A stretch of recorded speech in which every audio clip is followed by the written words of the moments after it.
Right, welcome back to I'm a Playin Betrayal at Krondor. This is episode 18, Defender alongside J Ricochet.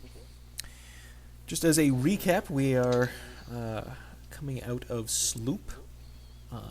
Now we haven't done a recording in forever, so just a recap for us more than you, the loyal viewer.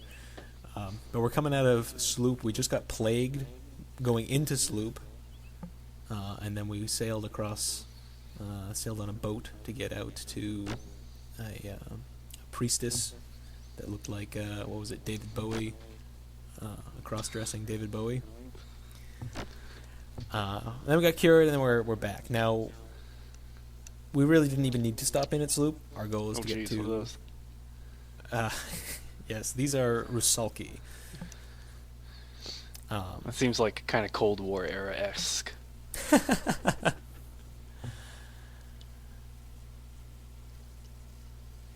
They are... Owen always a screw-up. Man, I wish I remembered this stuff.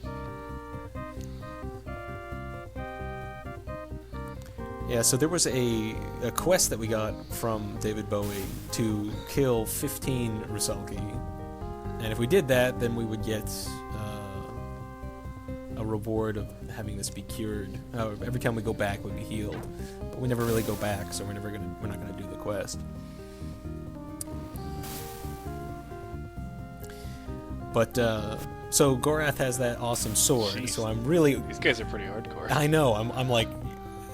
I'm overconfident, thinking I'll just blow through here since I know what I'm doing. And They're like, oh, we're super over-leveled. Oh god, what's going on? yeah, not only does Gorath miss, and of course he's slow, so he can't attack anybody on this turn, so all he can do is move next to them. James is down to 14 health and is basically useless. So I bust out some restoratives to get him back in the fight. Now, I'm just gonna chug 50 restoratives. we still have 1,500 cash, and we just stocked up in town, so I wasn't too worried about it. Now, on Owen's last turn, he used Skin of the Dragon. So for the next 8 turns, James is invulnerable. And so now, of course, I'm going to put it on Gorath. And since Owen hasn't been targeted, they'll just keep trying to attack these invulnerable guys, and we'll be fine. And Owen can just keep resting up. Now, Gorath gets a 69% chance to hit, and he's down below. His stamina is below, his health is below maximum, so he takes a hit to all of his attributes. But since the sword is so good, he still has a solid chance of hitting them.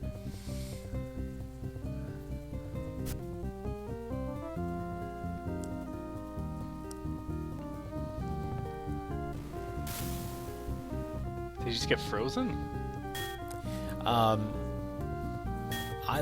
That's probably a bug. There's no impact to that. I mean, He's defected and joined the Rusalkis.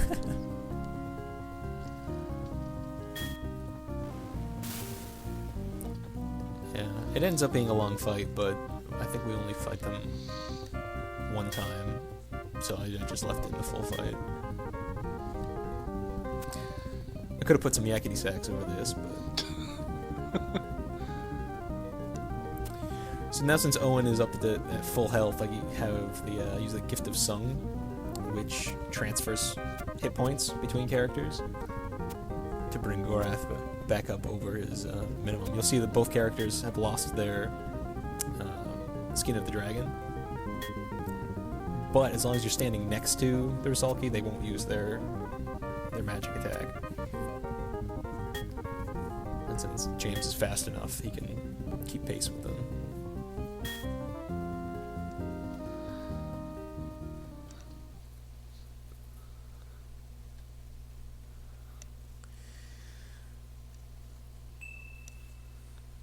So a long fight, and we're rewarded by having all of our focus skills went up. So Owen's accuracy casting's up to 92%, which is pretty good.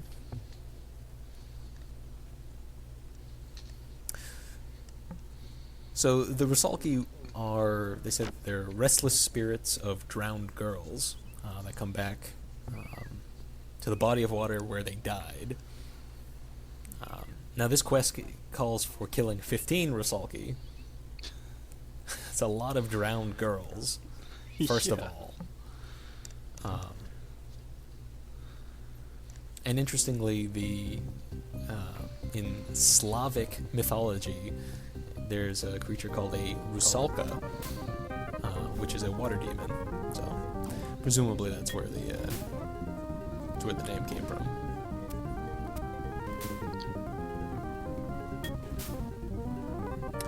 Now I forgot to heal up before this fight. I forgot there was another one of these. There's 15 to fight, but several of them are way off the road, and 2 of them you can only encounter at night. So it would be a challenging quest to complete, even if you wanted to do it.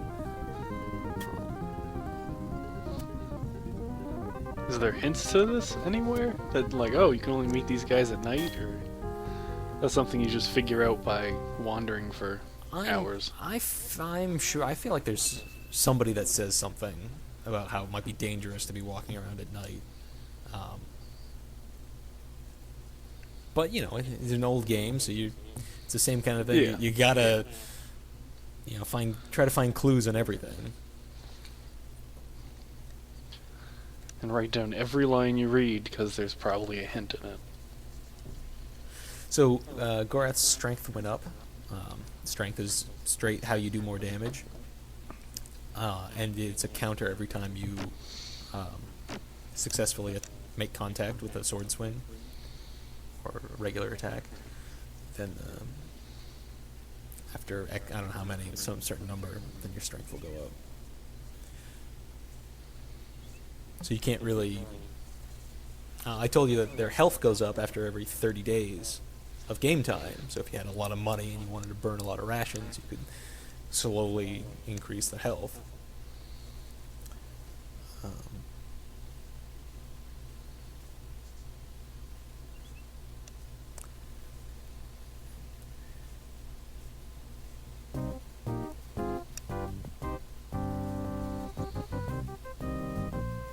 Krondor. Yeah. So this character, who's just the guy with the yellow pants, is somehow suggested as having been responsible for the Rusalki, in that he somehow either called them or maybe he drowned girls. I don't know. As a ploy to make this area more dangerous, and he's got like a deal going with the innkeepers of the nearby Twin River inns. But there's no, I mean, that's not fleshed out at all. I mean, that's even worse than the vague hints about where to find them. It's just something that's kind of like behind the scenes that we don't really end up learning about anywhere.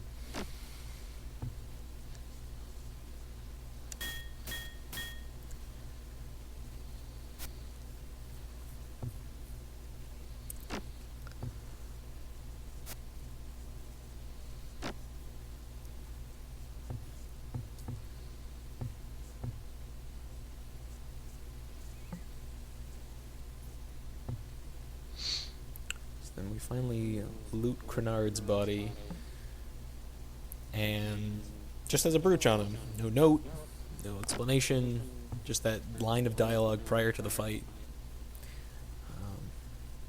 That's kind of weird.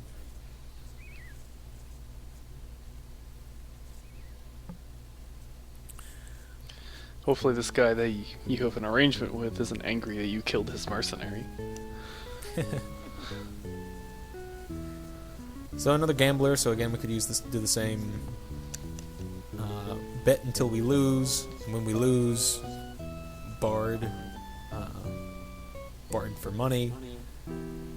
and then go back to gambling and so on. But we've hit enough money-making schemes. So here we go. 72. 72 summer. Well, it's dangerous out there at night, don't you know? Jesus. And we'd only be sleeping for 1 hour, too, so I thought that was funny. 2 gold for 4 rations is not as much of a rip-off, but... You can buy 140 rations or sleep 1 night.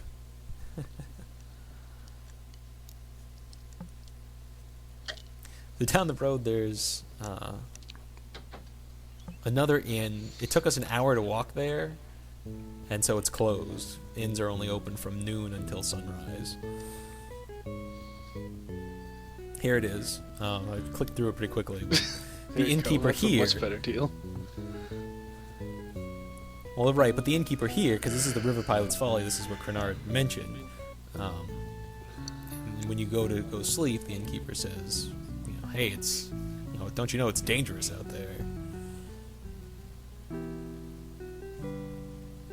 But we can't confront him. In a modern RPG, we would be like, hey, that guy out there, he's talking about, we ruined your little deal.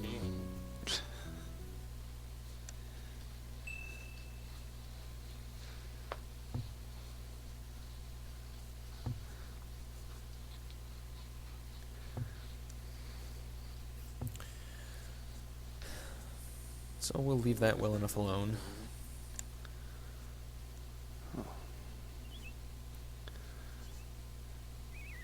was gonna say there are a few puzzle chests or something out here. Mm-hmm. So a locked chest. Here I decide to try using a key, and it doesn't work. The only downside of using keys is that you have a risk of breaking the key. You have the same thing. You have a chance of breaking the lockpicks too, if you pick and the lockpick fails. But you never have a chance of breaking, like snapping the key off in the lock and breaking the lock. Despite what we saw at the end of Chapter 1 with the locks that getting into the palace from the sewers. Those locks were all broken, but that was a plot element. We just picked up some Koltari poison. We can use that to manually poison rations if we needed to do that.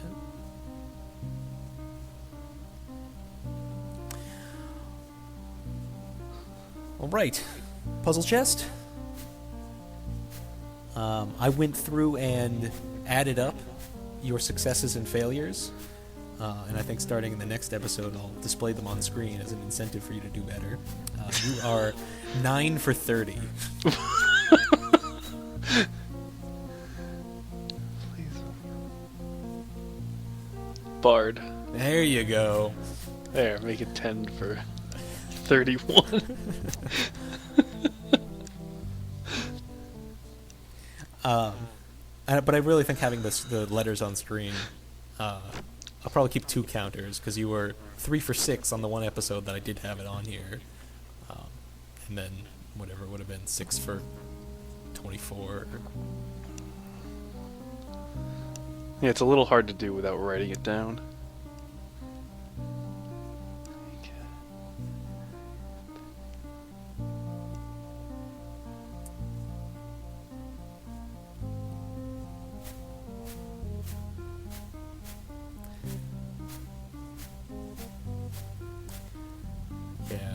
This is a tough one because the answer isn't really a common word.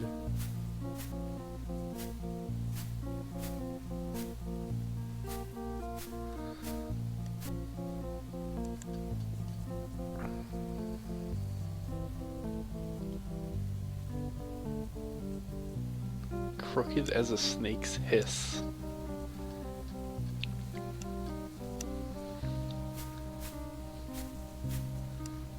Okay, it's plural.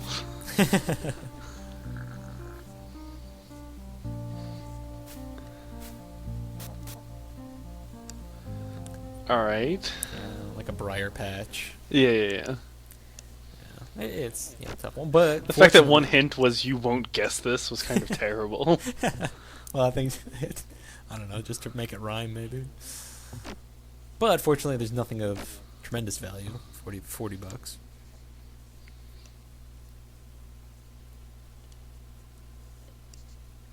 Did I miss a chest there?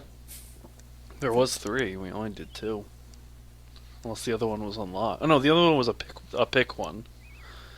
So there's 2 puzzle chests and 1 pick chest. Oh, right.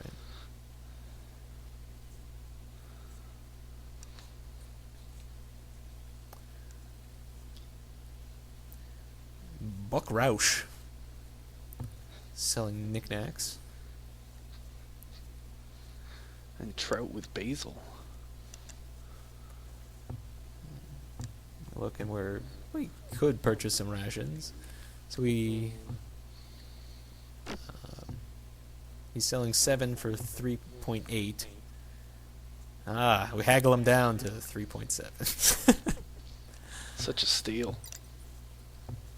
Good work, Owen.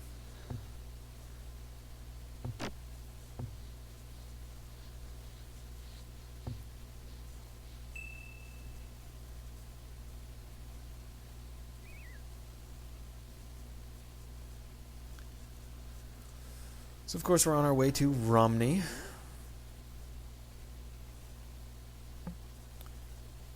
We see this one rogue daydreaming in a cornfield.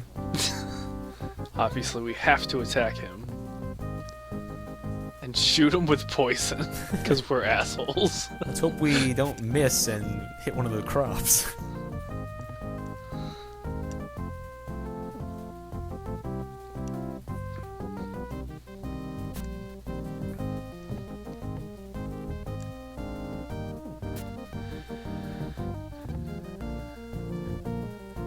Gorath's going to... so he just took 2 points of damage from the poison. Which just means it's not worth a whole lot, but... Especially when Gorath just hits him for 56. 56 on an overhead job. That's it's tremendous.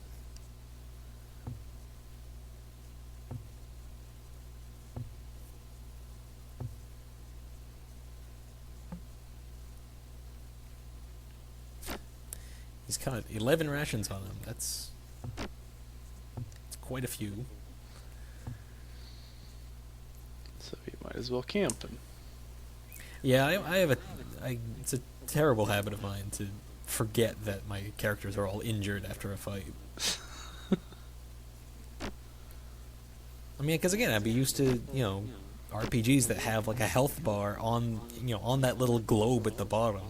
Yeah, or you'll like, see what each person has. Or even like a Doom guy face that gets more, weary as they get tired or damaged or something. Keep out. How about no?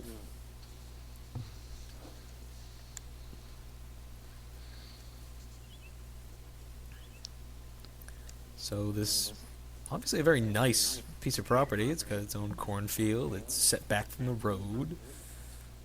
But nobody's home. All there was a rogue. Well, I was at the last house. But maybe it's this guy's house. Maybe he stole it. He's got 2 wells.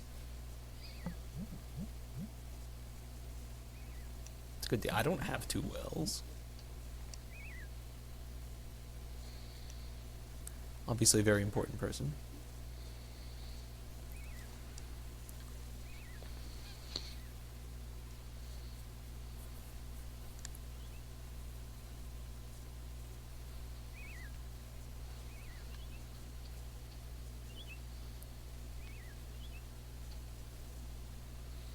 So we looked around, we didn't see anything.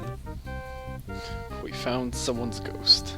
But there's just this shade hanging around outside the house.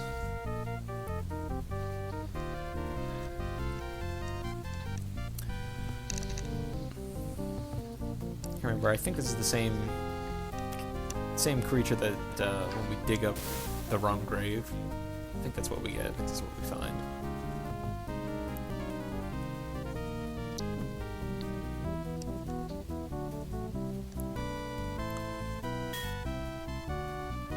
So I get bored, so I just have everybody try to wail on it. And it dies. Or it's gone. Yeah, I think it'd be cooler if you kind of faded away, but...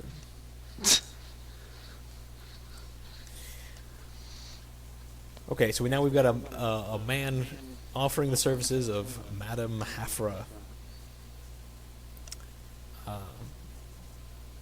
So the pimp slash husband is offering the services. Since we're flush, we may as well go for it. But he insists that we don't question anything that she says, as they lost their daughter recently, and she's been rather on edge.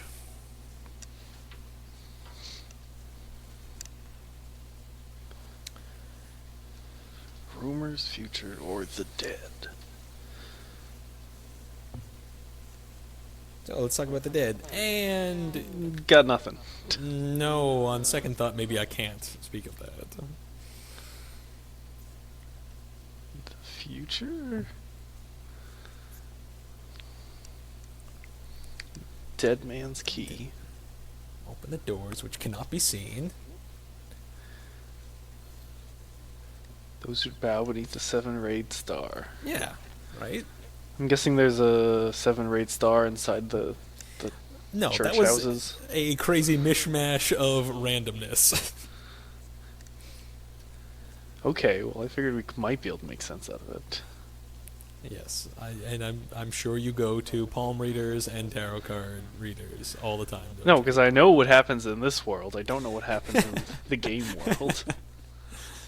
I figured there might be a 7-point star inside of those teleport houses or whatever they are.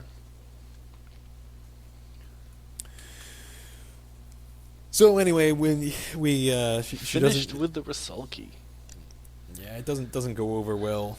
So she starts screaming like a possessed woman, and the husband firewoods her. I think that was the verb I wrote down. I'm looking around for this thing that just ran out the door.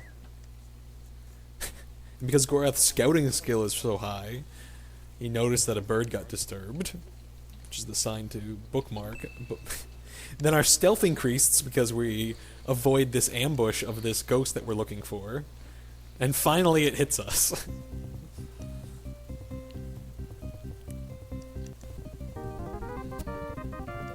She's gonna hide behind the tree and be like, "You can't see me back here, right?" And then comes all the way back. Well, I used a spell, an invitation spell, to okay. bring it forward. I don't know why it keeps hiding back there, but those trees are messing up Gorath. So he pulls out the crossbow and shoots James.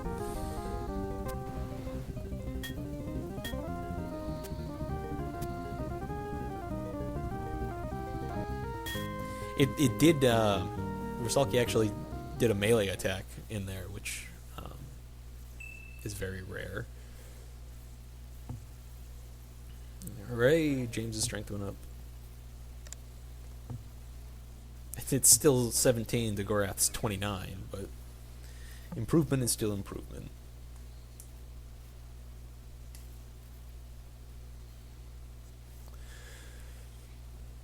So now we get the story about how Hafra, who was always a kind of a mystic woman, when they lost their daughter, they didn't want to let her go. So she tried to use her talents to find her, and then ended up only finding a Rusalki who promised things, and ended up tricking her, and then but they couldn't do anything about it. So anyway, she promises to give us a true reading, or a real reading.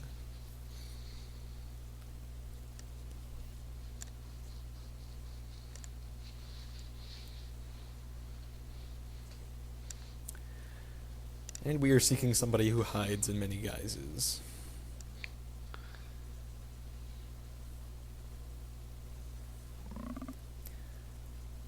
Which is helpful, I guess.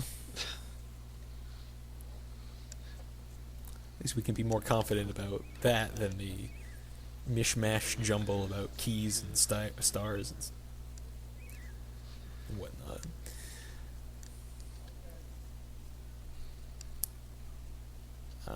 There was a bunch of guys over there around some chests, but since my inventory was full, I just decided to. I'll either come back later or just not worry about it.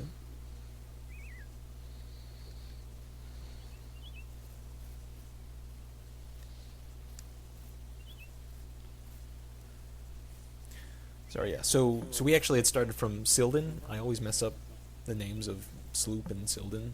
So now we're in Sloop.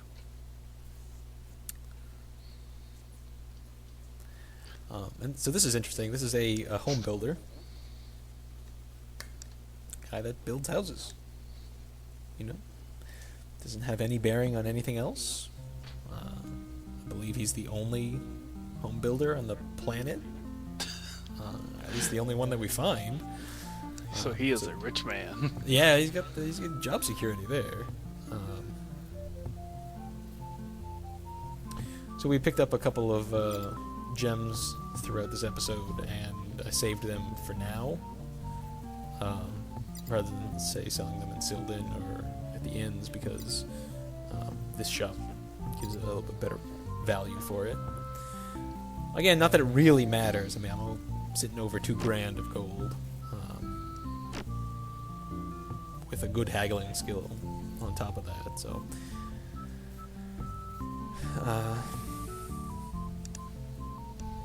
but why not? I mean, you know, if I know it's going to be a good deal, why pass it up?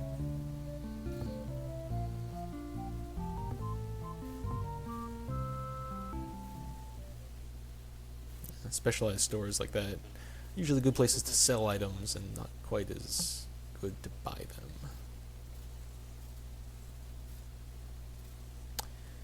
And here we have the planet's only teacher. Surprised this town isn't really busy.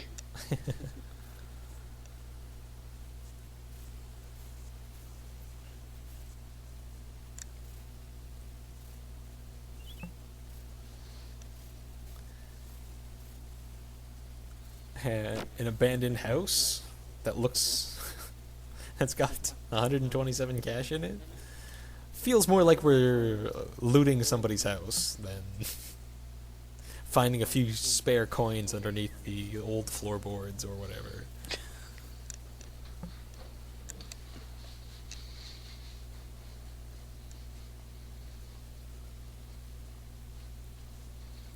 An empty door, and then suddenly a scrawny ball of fur exploded out of the house. So Korath actually ends up taking several points of stamina damage from that cat.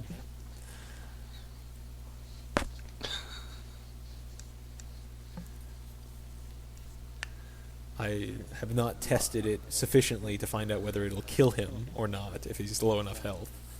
I think that would be an interesting exercise to check.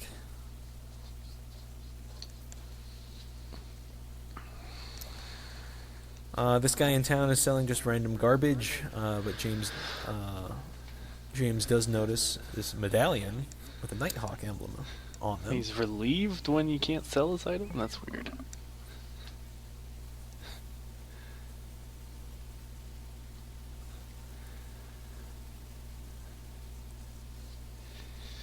And here we find a brewmaster. I don't claim that this is the only alcohol-related job, but it's the best one this side of the Romney. But this town does have 3 houses with 3 people with professions in them, as opposed to the usual farmers or fishermen or layabouts. So Sloop does have a lot going for it. It's a shame that temple is abandoned, but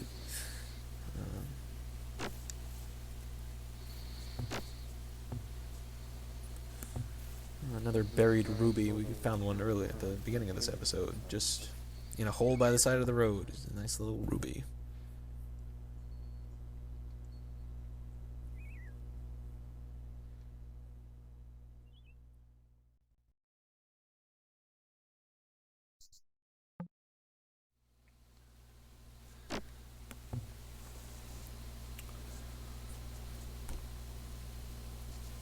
So that was a house by the side of the road.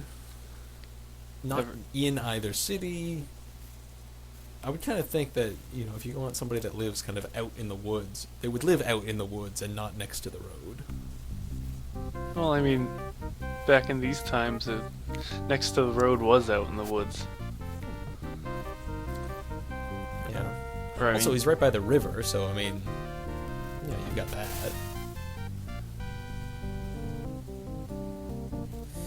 This actually ends up being a really good fight. The first guy shot his buddy with an arrow. The next guy missed. Third guy missed with an arrow. We're scoring hits all over the place. So,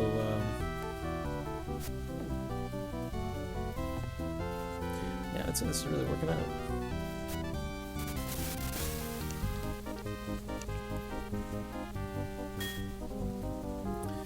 It's kind of weird when they design the game. Obviously you got to design it for, to be the same level of difficulty as other games in the era. So there are going to be challenges associated with it being a 90s era game. But then you also have to kind of plan, do you just assume your player is going to just plow straight through? Or are they going to try to, fight, try to min-max the game or 100% the game? Now, you don't really have stats quite the same that you do in, most RPGs where they level up by use. You do in some sense, but it takes a long time.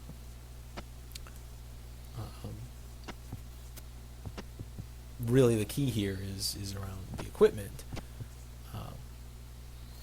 So here just as we find here, there's a different type of arrow. It's a Tyranny coral.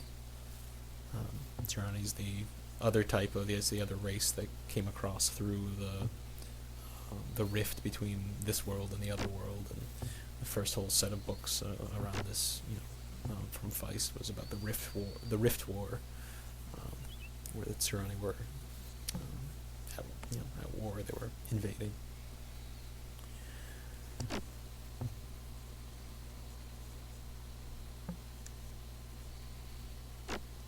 So yeah, so we're right by. Did I say the hole's not big enough to put a man in? I think it did. I think that's, yes, that justifies, Well, let's dig it up, because there's obviously not a human corpse in here. Could be a pet cat or something, but all things considered.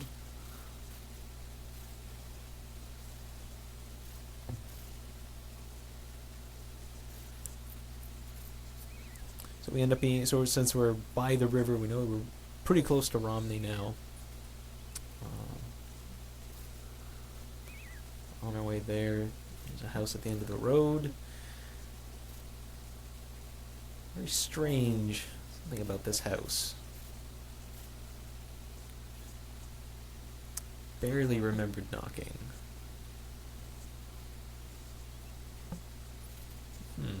You sure no one answered? That's weird. You aren't usually able to walk through houses, right? So what that ends up being is an illusionary house at the end of a driveway. What? Why? Well, behind it is another puzzle chest.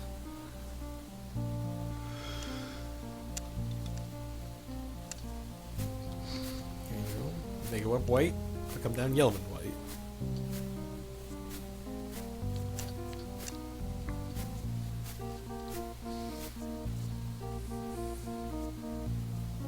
What say you?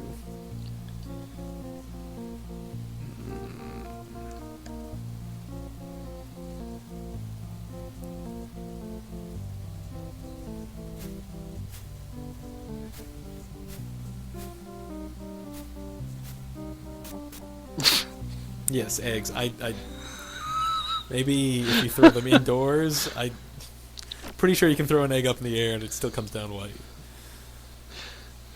Yeah, it's not. Yeah, it definitely isn't coming down white. It land.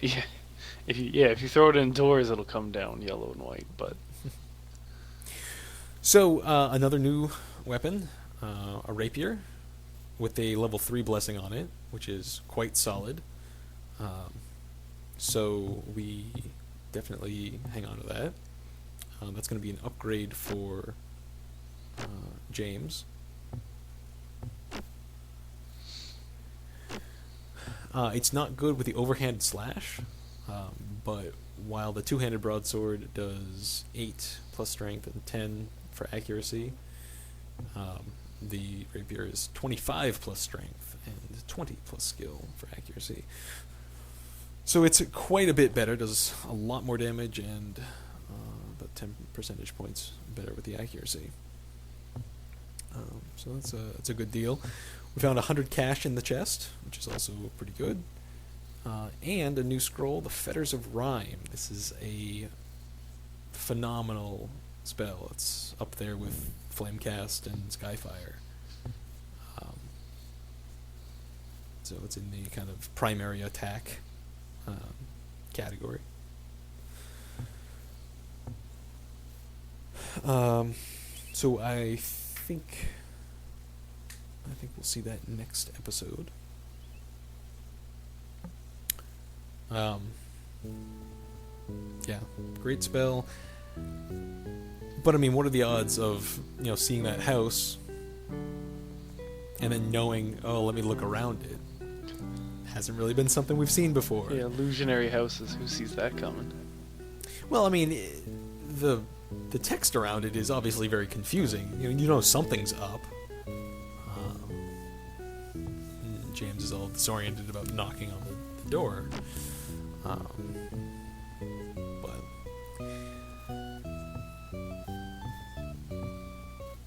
So just one last inn, the Nameless Hideaway.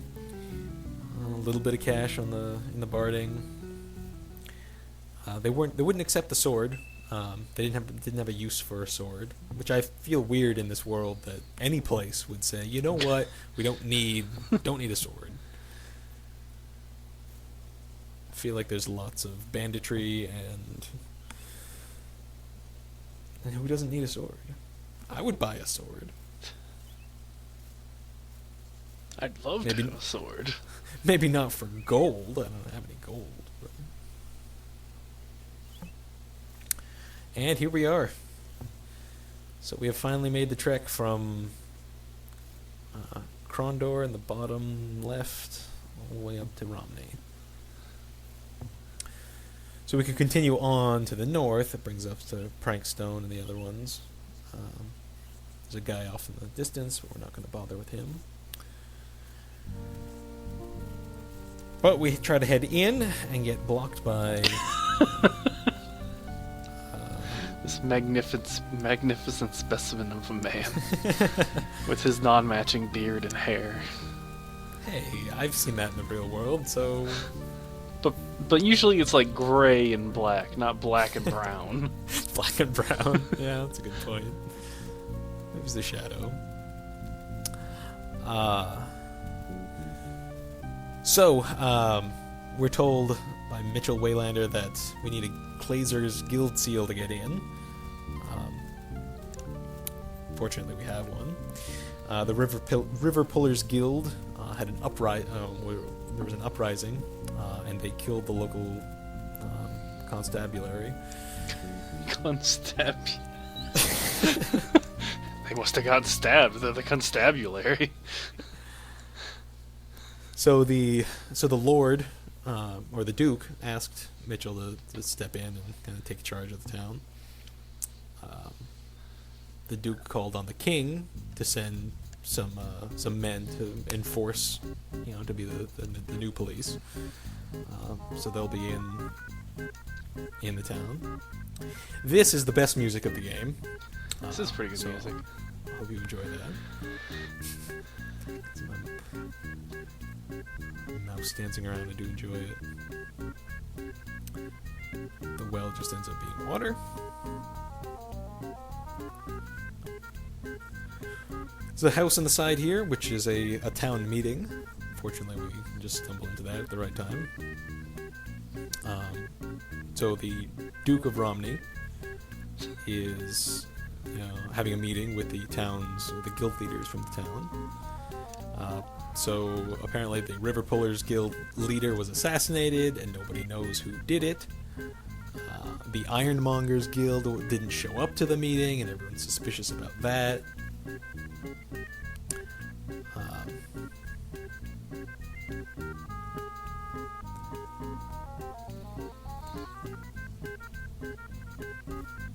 Finally, under his breath, James mentions that if Prince Aruther was here, he'd be able to handle the situation. The Duke hears that and is a little bit miffed and kicks us out. Alright, fine, whatever, not our problem.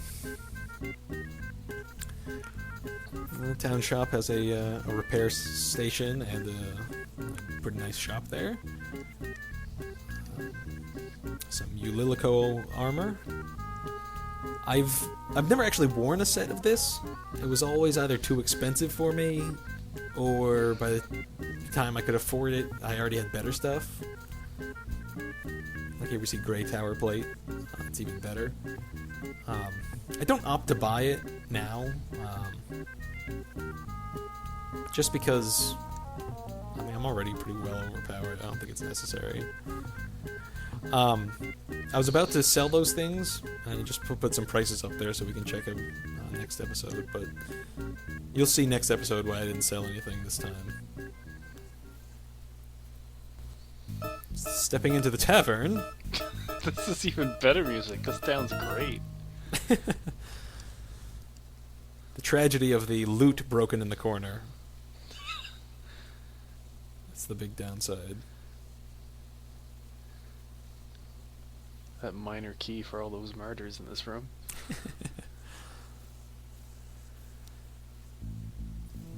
Alright.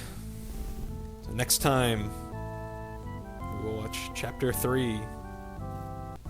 Thanks for watching.